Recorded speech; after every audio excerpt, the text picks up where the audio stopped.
यह रही एक मजेदार और चमत्कारी कथा। एक अनपढ़ बहू ने शिव को साक्षात देखा।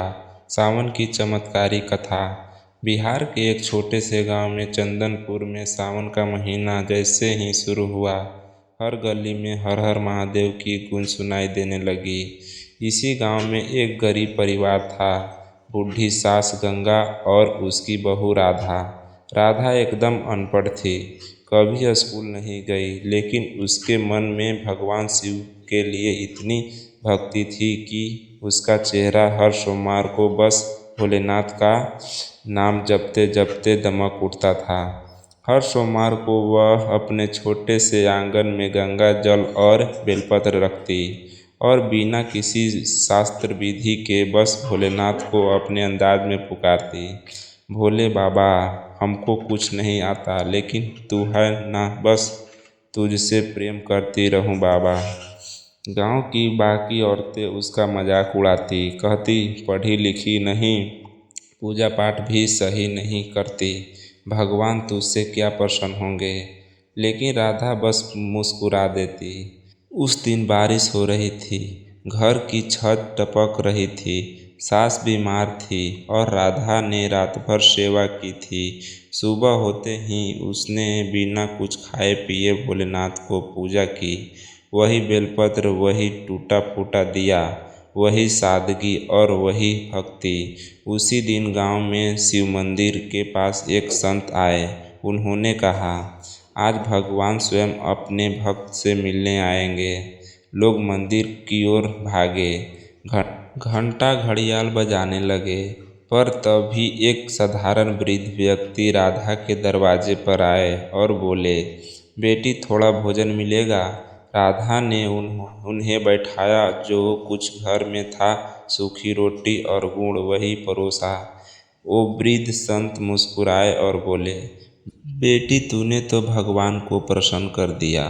राधा कुछ समझ नहीं सकी, लेकिन जैसे ही उन्हें अपना हाथ राधा के सिर पर रखा, पूरा घर एक प्रकाश में भर गया।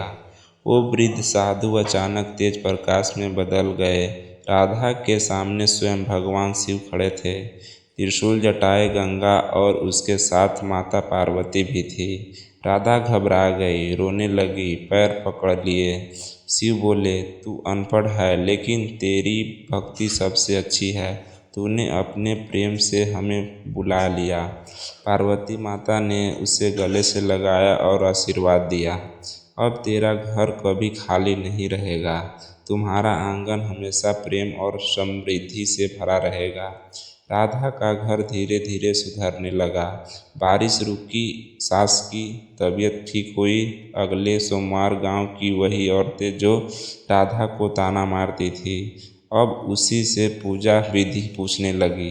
राधा कहती, शिव तो भाव के भूखे हैं बहनों, पढ़ाई लिखाई नहीं, दिल की सच्चाई चाहिए उन्हें। सच्ची भक्ति में न जात न पात होता है, न शिक्षा की शर्त। सावन हो या कोई भी समय, अगर भक्ति सच्ची हो तो भोलेनाथ खुद चलकर अपने भक्त के द्वार आते हैं।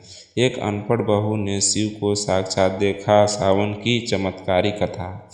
भाग 2, राधा बनी गांव की रोशनी।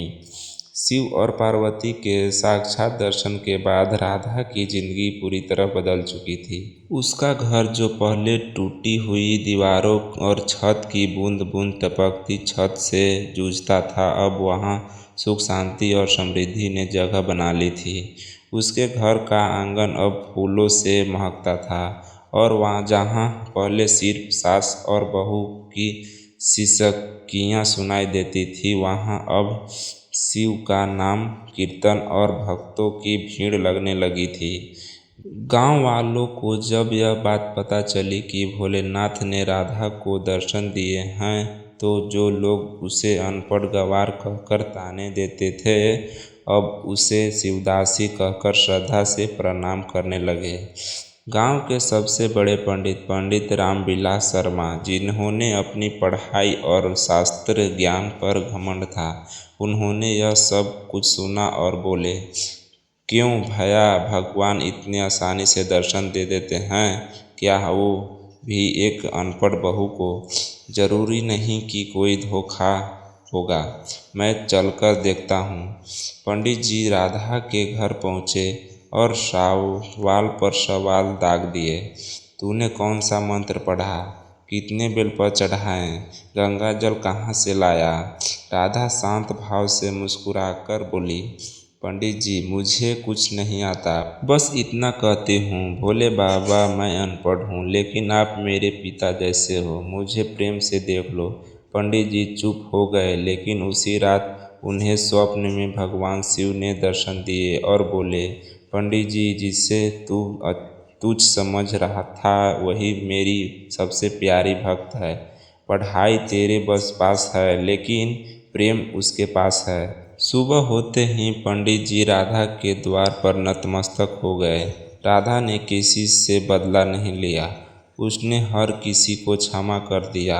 अब वो पूरे गांव में गरीबों की मदद करने लगी।